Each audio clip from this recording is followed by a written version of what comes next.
Assalamualaikum warahmatullahi wabarakatuh. Selamat pagi anak-anak. Bagaimana kabarnya hari ini? Sehat? Alhamdulillah. Anak-anak sekalian, kita berjumpa lagi di channel PC Daring.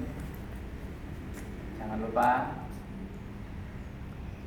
lupa anak-anak tekan tombol lonceng dan beri jempol dulu.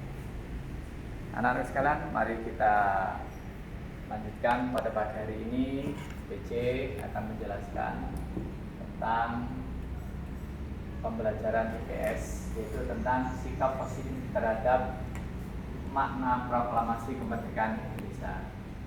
Anak-anakku sekalian, pada minggu yang lalu PC sudah menjelaskan tentang apa itu makna dari proklamasi.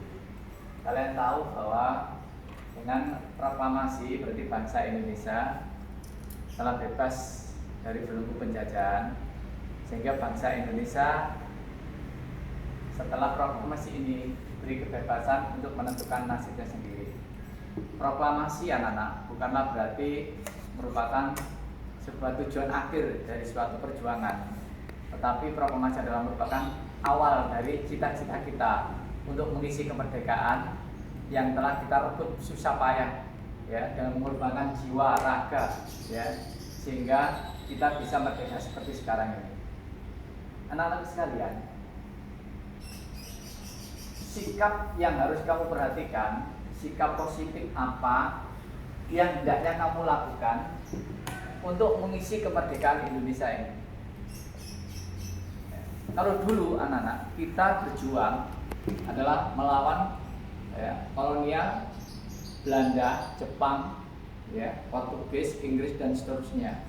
Tetapi sekarang ini yang ada di depan mata kita itu bukanlah merupakan penjajah yang seperti dulu, tetapi bagaimana sikap kamu sekarang ini untuk mengisi kemerdekaan untuk negara kita tercinta Indonesia ini, agar negara kita menjadi negara yang sama, setingkat sederajat dengan negara-negara lain.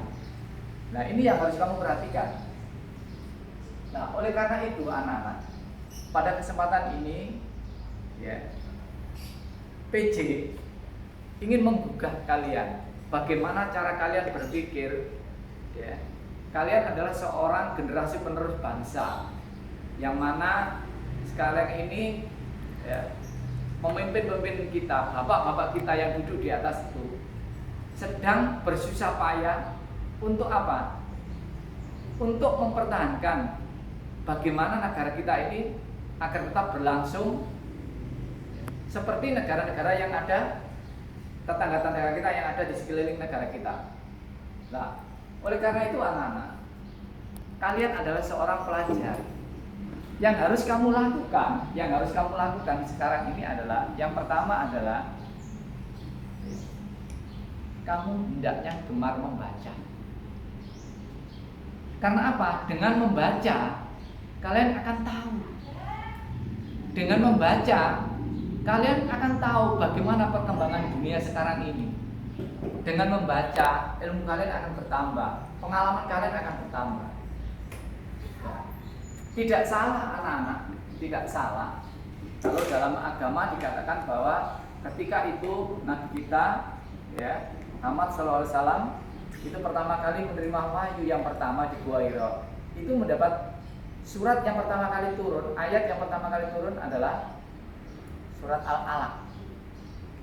Yang pertama di sana bunyi adalah Iqra, bacalah. Nah, ini anak, kita disuruh membaca. Iqra bismi rabbikal ladzi khalaq, bacalah dengan nama Tuhanmu yang telah menciptakan. Arti dari ayat itu di sana dikatakan yang telah menciptakan. Kamu disuruh baca, disuruh melihat bagaimana sebenarnya yang sudah diciptakan oleh Allah itu, apa saja yang diciptakan oleh Allah itu, apa guna dan manfaatnya, itu harus kita baca. Karena apa? Dengan kamu membaca yang ada di sekeliling kamu, maka kalian nanti akan mengalami perubahan-perubahan. Kalian akan tahu apa sebenarnya yang diciptakan oleh Allah, oleh Tuhan itu apa, dan apa manfaatnya bagi kita. Itu sebenarnya yang harus kamu ketahui anak. Contohnya saja, apa yang kita baca, kalau kita itu tahu yang ada di sekeliling kita membaca. Beda loh anak-anak, membaca dengan membunyikan. Ketika kita membaca sesuatu, ya, maka akan terjadi yang namanya perubahan sikap, itu namanya membaca. Ketika orang itu membaca, tidak melakukan perubahan sikap, tidak ada perubahan tingkah laku, ya, tidak ada tindakan, maka orang itu tidak bisa dikatakan belum membaca. Makanya kadang-kadang kamu bilang, wis maca lah pengumuman tadi, ya. Apa isine? Apa yang kamu lakukan? Nah itu artinya seperti itu. Nah contohnya saja anak-anak, ketika kita itu membaca, ini aja. Tadi Tuhan menciptakan kita sendiri, kita membaca, diri kita sendiri kita baca, ya kan? Kalau kita sudah bisa membaca ini, maka akan seluruh apa yang ada, kamu bisa memenuhi kebutuhan sendiri. Bahkan manusia bisa membuat dirinya itu menjadi sejahtera, membuat manusia itu menjadi bahagia dan sebagainya, dapat memperoleh penghasilan yang berjuta-juta. Ketika kita sudah bisa membaca apa yang ada di sekeliling kita. Contohnya kita saja. Allah menciptakan kita baca tubuh kita ini. Allah menciptakan rambut. Ya Nana. Nah dari rambut ini, kalau kita bisa membaca, apa sih gunanya rambut ini ya? Ketika kita bisa membaca, oh rambut itu ya untuk melindungi kepala. Nah akan muncul lagi ketika kita berpikir, oh dengan adanya rambut, maka rambut ini perlu disisir. Maka kamu bisa menciptakan alat untuk menyisir rambut, jadi uang anak-anak. Berdiri pabrik sisir, ya. Kemudian kamu berpikir lagi, oh rambut ini perlu apa lagi? Oh perlu dikeramasikan kotor, ya. Berdiri pabrik sampo, berbagai macam sampo, mendatangkan uang, mendatangkan kebahagiaan. Ini contoh salah satu kalau kita bisa membaca. Lo mau menciptakan gigi kita menjadi gigi kita, ya. Akhirnya muncul ketika kita sudah bisa membaca. Kita ciptakan namanya pasta gigi, ya, Pepsodent, Ritaden dan sebagainya, ya kan? Apalagi Listerine dan sebagainya yang berhubungan dengan tubuh, belum telinga, belum kulit, ya, ciptakan sabun dan sebagainya, itu masih ada dalam diri kita. Itu kalau kita bisa membaca. Nah, oleh karena itu anak-anak, coba perhatikan sini. Kegiatan positif apa yang bisa kamu lakukan, ya, untuk mengisi kemerdekaan negara kita sekarang ini? Ya. Pertama, yang harus kamu lakukan pertama adalah yang positif, rajin beribadah sesuai agamanya. Kamu harus rajin beribadah sebagai rasa syukur pada Allah, sebagai rasa syukur pada Allah nikmat kemerdekaan.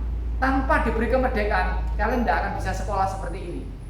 Zaman dulu sekolah sulit sekali anak-anak, ya kan? Mengapa kita dibuat bodoh oleh penjajah? Supaya apa? Tidak menuntut kemerdekaan. Tapi sekarang ini kamu sudah bisa sekolah, ya, bisa bebas, ya. Oleh karena itu manfaatkan sebaik-baiknya. Ini, ya, rajin beribadah. Ya, silakan kamu beribadah sesuai dengan agamamu. Tidak usah mengkritik orang lain, agama orang lain. Bahwa kita tahu bahwa Indonesia adalah negara yang memiliki berbagai macam agama, dan kita harus apa? Saling menghargai. Beribadahlah sesuai dengan agamamu yang kamu anut. Itu yang terpenting. Yang kedua, berlakulah jujur dalam setiap kata dan perbuatan. Ya. Setiap kamu berkata, setiap kamu berbuat, tunjukkan bahwa kamu adalah anak Indonesia yang betul-betul akan menjadi pemimpin pewaris pemimpin tunggal bangsa kita yang oleh orang-orang tua kita yang sudah mendahului kita. Berlakulah jujur, ya, sesuai dengan ucapan dan kata hati. Kemudian yang ketiga, rajin belajar untuk meraih prestasi. Nah ini kita raih prestasi kita setinggi-tingginya. Kalian kan pasti punya cita-cita. Semua orang punya cita-cita. Kalau kamu tidak punya cita-cita, diibaratkan seperti, ya, seperti apa? Mayat yang sedang berjalan. Mayat yang sedang berjalan itu orang yang tidak punya cita-cita. Karena apa? Karena dia tidak punya tujuan, ke arah mana dia pergi. Dia pokoknya melaku. Tapi kalau kita punya cita-cita, pasti kita punya tujuan tertentu. Dan kita arah berjalan kita itu selalu ditentukan. Ya. Ini, jadi rajin belajar untuk meraih prestasi. Untuk apa? Untuk mengisi kemerdekaan ini. Sekolahlah, tuntutlah ilmu setinggi-tingginya, ya, agar kalian nanti menjadi orang yang berguna bagi nusa, bangsa, dan agamamu. Kemudian yang keempat, bertoleransi terhadap perbedaan. Ya, ingat Indonesia adalah negara yang majemuk, ya, terdiri dari banyak suku, bangsa, adat istiadat. Ini berbeda-beda. Nah, perbedaan itu janganlah kamu jadikan sebagai apa? Hambatan. Jadikanlah perbedaan itu adalah sebagai apa? Keindahan. Ya. Jadi jangan, contoh saja sepak bola, itu ada berbeda-beda, tapi ketika bekerja sama, indah. Warna pelangi itu berbeda, tapi kalau sudah disatukan, indah juga. Ini perbedaan. Jadi jangan jadi penghalang perbedaan itu, ya kan? Nah, kalau kita bekerja sendiri, ya nggak mungkin bisa terjalin ke keserasian, keselarasan dan kemakmuran. Nah ini anak-anak, 4 ini adalah contoh sikap positif terhadap makna proklamasi kemerdekaan. Nah, bagaimana cara kita mengisi? Saya hanya mengharapkan pada ini, rajinlah belajar untuk meraih prestasi setinggi-tingginya. Ketika kamu nanti sudah mencapai cita-cita, maka kembali ke pangkuan ibu kita Pertiwi, kembali kepada negara kita. Kita isi kemerdekaan ini dengan hal-hal yang baik. Ya, kalau kamu ingin jadi insinyur, jadilah insinyur yang jujur, ya, insinyur yang sesuai dengan apa hati nurani kamu. Ya, kalau kamu ingin jadi dokter, jadilah dokter yang jujur, dokter yang bekerja tanpa pamrih, ya kan? Nah, kalau kamu jadi seorang tentara, ya, jadilah tentara yang benar-benar mengabdi pada nusa bangsa dan negara. Ya, kalau kamu jadi seorang polisi, jadilah kamu polisi yang betul-betul jujur melaksanakan tugas sebaik-baiknya tanpa ya harus takut pada atasan maupun dilihat oleh siapapun. Itu yang saya harapkan pada kalian semuanya. Inilah anak-anak, bagaimana yang harus kamu lakukan, yang pada pagi hari ini PJ sampaikan. Mudah-mudahan ada guna dan manfaatnya, sehingga kalian menjadi anak-anak yang benar-benar ya dibutuhkan oleh negara kita sekarang ini.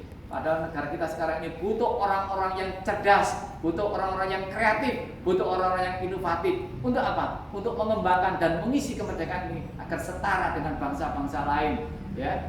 Sehingga kita tidak dijadikan bangsa yang lemah, bangsa yang tidak tahu diri, sehingga kita akan disegani oleh bangsa-bangsa lain bahwa kita adalah bangsa yang telah merdeka, mampu berdiri di atas kaki sendiri dan mampu mengisi kemerdekaan itu untuk menciptakan masyarakat yang adil dan makmur. Makmur dalam keadilan, adil dalam kemakmuran. Itulah yang bisa PJ sampaikan pada pagi hari ini anak-anak. Selamat belajar, mudah-mudahan kalian menjadi anak-anak yang benar-benar diridhoi, benar-benar dihargai oleh semua orang. Karena apa? Karena jati diri kita sendiri. Anak-anak sekalian, itulah yang bisa kami sampaikan. Mudah-mudahan ada guna dan manfaatnya. Saya kira, assalamualaikum warahmatullahi wabarakatuh.